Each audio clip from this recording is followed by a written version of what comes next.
वास्तविक संख्या लिख लिया। सभी प्रकार की संख्या क्या कहते हैं? वास्तविक संख्या। लेकिन आगे चलकर हम लोग आगे क्लास में पढ़ेंगे क्या? काल्पनिक संख्या।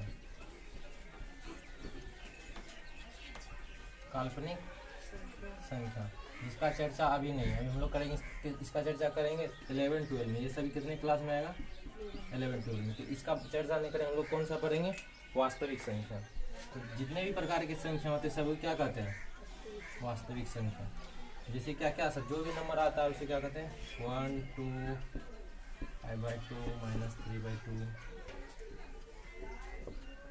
इत्यादि। जो भी सभी संख्या सभी क्या कहते हैं?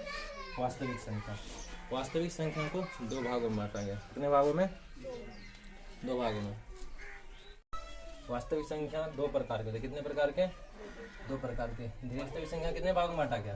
दो। एक परिमेय, दूसरा अपरिमेय। परिमेय संख्या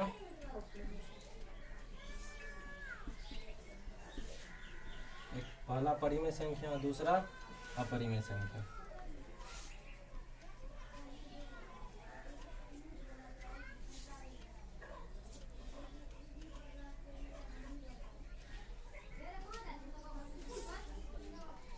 वास्तविक संख्या कितने प्रकार के होते हैं? दो प्रकार के, परिमेय संख्या और अपरिमेय संख्या।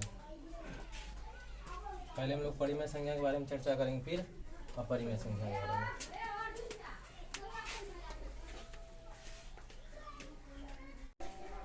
तो हम लोग इसके बारे में पढ़ेंगे पहले परिमेय संख्या के बारे में। किसके बारे में? परिमेय संख्या के बारे में। तो परिमेय संख्या किसे कहते हैं? परिमेय और अपरिमेय के बारे में पहले जाना है। तो पहले हम लोग समझेंगे परिमेय संख्या किसे कहते हैं। वैसी संख्या जिसे हम p/q के रूप में लिख सकते। कैसे? p/q के रूप में लिख सकते, उसे क्या कहते हैं? परिमेय संख्या। वैसी संख्या जिसे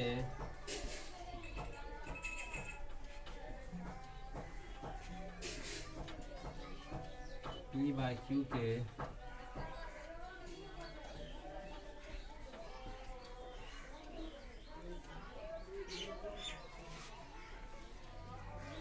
p/q के रूप में लिखा जा सके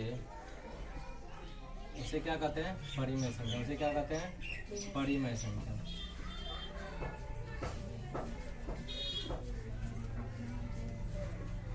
परिमेय संख्या कहते हैं। लेकिन एक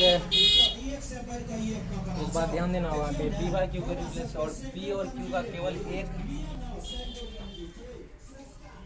p/q का केवल एक आवाज गुणनखंड हो। p/q में केवल एक आवाज गुणनखंड हो। कितने? एक।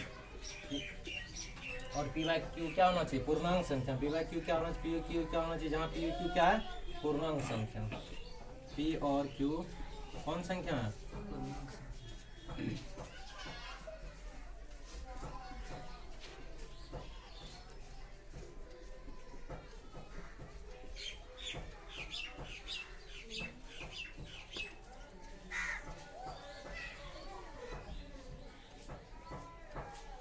p/q होना चाहिए, लेकिन q बराबर 0 नहीं होना चाहिए। q बराबर 0 नहीं चाहिए। अगर q बराबर 0 हो जाएगा तो किसी भी संख्या के हर में अगर 0 हो जाएगा, और यहाँ p/q के जगह पे अगर 0 हो जाएगा तो ये किसके बराबर हो जाएगा? इन्फिनिटी। इसीलिए हम लोग क्या, इसमें बाकी कोई भी पूर्णांक हो जाएगा, लेकिन पूर्णांक 0 नहीं होगा। बाकी q के जगह पे 0 नहीं हो सकता, बाकी सभी संख्या हो सकता। तो इसे क्या कहेंगे? परिमेय संख्या। इसे क्या कहेंगे? परिमेय संख्या कहेंगे। इसका एग्जाम्पल क्या सब लिखेंगे? जैसे 1/2, 3/2, -5/2, 5, 6, 7, 8/3 इत्यादि। ये सभी क्या है? परिमेय संख्या। ये सभी परिमेय संख्या के एग्जाम्पल है, आप लोग इसे उतार सकते हैं। ये सभी क्या है? परिमेय संख्या के उदाहरण है। तो परिमेय संख्या कितने प्रकार के होते हैं? परिमेय संख्या कितने प्रकार की होती है। जब तक हम लोग परिमेय और अपरिमेय दोनों नहीं पढ़ लेंगे तब तक हम दोनों में अंतर नहीं समझ में आएगा। तो इसके लिए पहले परिमेय संख्या पढ़ेंगे, उसके बाद अपरिमेय संख्या। जब दोनों के बारे में पढ़ लेंगे तभी पता चलेगा कि दोनों में क्या डिफरेंट है, दोनों में क्या अंतर है। तो आप लोग इसके उतार सकते हैं। देखो अब हम लोग अपरिमेय संख्या के बारे में पढ़ेंगे। इसके कौन संख्या के बारे में? अपरिमेय संख्या। इससे पहले हम लोग परिमेय संख्या के बारे में पढ़ चुके हैं। जब तक दोनों के बारे में नहीं पढ़ेंगे तब तक दोनों का टाइप्स नहीं पता चलेगा कि दोनों के अंदर कौन कौन संख्या है। तो पहले दोनों का परिभाषा समझ लेते हैं, उसके बाद परिमेय संख्या कितने प्रकार के होते हैं और अपरिमेय संख्या कितने प्रकार के होते हैं, ये सभी के बारे में पढ़ेंगे। तो पहले दोनों के बारे में पढ़ लेते हैं, फिर उसका प्रकार पढ़ेंगे हम लोग। तो अपरिमेय संख्या, तो अपरिमेय संख्या एक्चुअली में होता क्या? वो ऐसी संख्या जो रूट में रहता है। किसमें रहता है? रूट में रहेगा, उसे क्या कहते हैं? अपरिमेय संख्या। क्या कहते हैं? पर इसमें एक बात ध्यान देना पड़ेगा, वह जिसका कि पूर्ण वर्गमूल नहीं निकल सके उसे ही क्या कहेंगे? अपरिमेय संख्या। अगर पूर्ण वर्गमूल निकल गया तो उसे नहीं कहेंगे अपरिमेय। जैसे कि एग्जांपल में एक है √4 होता है 2 के बराबर, तो इसे अपरिमेय संख्या नहीं होगा, ये अपरिमेय संख्या, इसे अपरिमेय संख्या नहीं कहेंगे। क्यों नहीं कहेंगे? क्योंकि √4 का पूर्ण वर्गमूल निकल जाता है 2, तो वैसी संख्या जिसका पूर्ण वर्गमूल नहीं निकले उसे ही कहेंगे अपरिमेय संख्या। उसे क्या कहेंगे? अपरिमेय संख्या। तो इसका अगर परिभाषा लिखना हो तो लिख सकते हैं, वैसी संख्या जिसे p/q के रूप में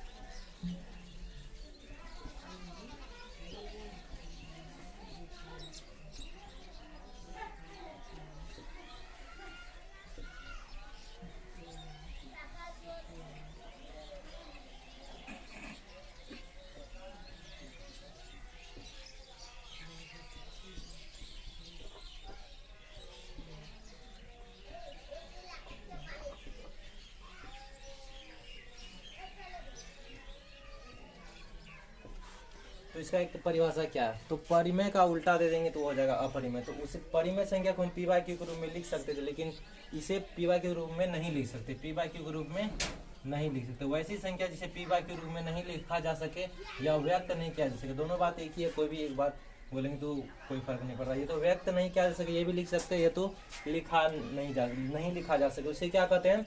अपरिमेय संख्या। क्या कहते हैं? अपरिमेय संख्या। इसका एक और परिभाषा दे सकते हैं। इसका एक और परिभाषा क्या दे सकते हैं?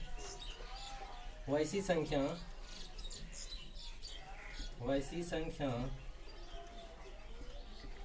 जिसका पूर्ण वर्गमूल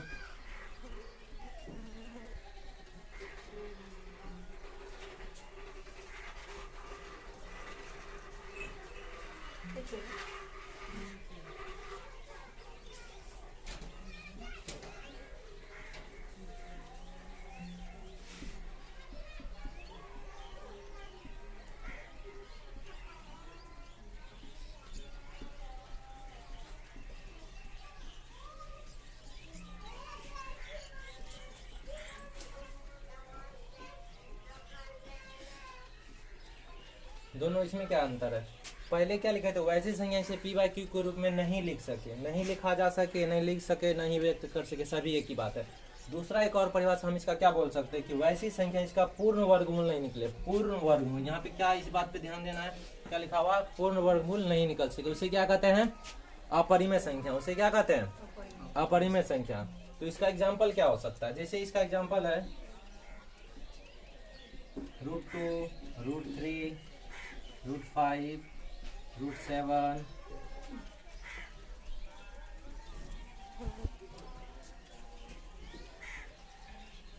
√13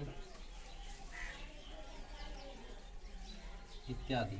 इसका पूर्ण वर्गमूल नहीं निकलता है और इसे हम p/q के रूप में भी व्यक्त नहीं कर सकते। इसमें से आप लोग किसी का भी अगर वर्गमूल निकालना चाहेंगे तो पूर्ण वर्गमूल नहीं निकलेगा, तो उसे ही क्या कहते हैं? अपरिमेय संख्या। क्या कहते हैं? अपरिमेय संख्या। वैसी सारी संख्या जिसे आप पूर्ण वर्गमूल नहीं निकाला जा सके उसे क्या कहते हैं? अपरिमेय संख्या। तो आज हम लोग अपरिमेय संख्या और परिमेय संख्या के बारे में जान चुके हैं। अगले क्लास में हम लोग पढ़ेंगे इस परिमेय संख्या के प्रकार। क्या पढ़ेंगे? परिमेय संख्या के प्रकार। परिमेय संख्या के प्रकार।